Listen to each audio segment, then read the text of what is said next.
বাংলাদেশের রাজনৈতিক ইতিহাসে এক যুগান্তকারী সিদ্ধান্ত গ্রহণ করল বর্তমান সরকার। স্বাধীনতার পর থেকে ভারতের প্রস্তাবিত যেসব তথাকথিত উন্নয়ন প্রকল্প বাংলাদেশে চাপিয়ে দেওয়া হয়েছিল, এবার তার মধ্যে 10টি বড় প্রকল্প একযোগে বাতিল ঘোষণা করেছে সরকার। এই সাহসী সিদ্ধান্তের পেছনে নেতৃত্ব দিলেন ডক্টর ইউনূস, বর্তমান সরকারের নীতি নির্ধারক ও পররাষ্ট্রনীতির স্থপতি। তার চমকপ্রদ ঘোষণায় স্পষ্ট হয়, আর কোনো দেশের আধিপত্যে নয়, বাংলাদেশ এখন চলে নিজেদের শর্তে। বাতিল হওয়া প্রকল্পগুলোর মধ্যে রয়েছে ত্রিপুরা চট্টগ্রাম রেল সংযোগ, অভয়পুর আখাউড়া রেল সম্প্রসারণ, আশুগঞ্জ আগরতলা মালবাহী করিডর, ফেনী নদী জল ব্যবস্থাপনা, কুশিয়ারা পানি বন্টন, বন্দর ব্যবহারের সড়ক নৌ উন্নয়ন, ফারাক্কা বাঁধ সংস্কারের সহায়তা, সিলেট শিলচর সড়ক সংযোগ, পেট্রোলিয়াম পাইপলাইন সম্প্রসারণ এবং সর্বশেষ চট্টগ্রাম মংলা বন্দর একচেটিয়া ব্যবহারের চুক্তির নতুন ধারা।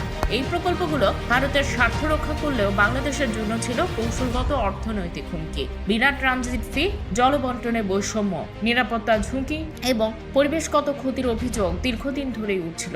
অবশেষে 2024-2025 সালে এসে সরকার এইসব অভিযোগকে গুরুত্ব দিয়ে প্রকল্প বাতিলের সিদ্ধান্ত নেয়। ডক্টর ইউনূস বলেন, বাংলাদেশ আর কারো ছায়া চলবে না, প্রতিটি চুক্তি হবে সমানাধিকারের ভিত্তিতে, দেশের স্বার্থই হবে মুখ্য। এই সিদ্ধান্তে ভারতের রাজনৈতিক মহলে চাঞ্চল্য ছড়িয়ে পড়ে। দিল্লিতে একের পর এক বৈঠক হলেও বাংলাদেশের অবস্থান ছিল।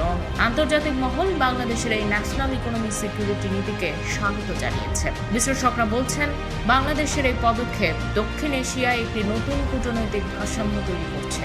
নেপাল, শ্রীলঙ্কা ও ভুটানও এখন নিজেদের স্বার্থে সাহসী সিদ্ধান্তে অনুপ্রাণিত হচ্ছে। বিশ্লেষকরা বলছেন, বাংলাদেশের এই পদক্ষেপ দক্ষিণ এশিয়ার একটি নতুন কূটনৈতিক ভারসাম্য তৈরি করেছে। নেপাল, শ্রীলঙ্কা ও ভুটানও এখন নিজেদের স্বার্থে সাহসী সিদ্ধান্ত অনুপ্রাণিত। এই প্রকল্প বাতিল কেবল একটি কৌশলগত অবস্থান বদল নয়, বরং বাংলাদেশকে দিয়েছে আত্মবিশ্বাসের নতুন ভিত। বাংলাদেশের জনগণ আজ বুঝে গেছে, দেশপ্রেমী উন্নয়নের প্রধান চালিকা শক্তি।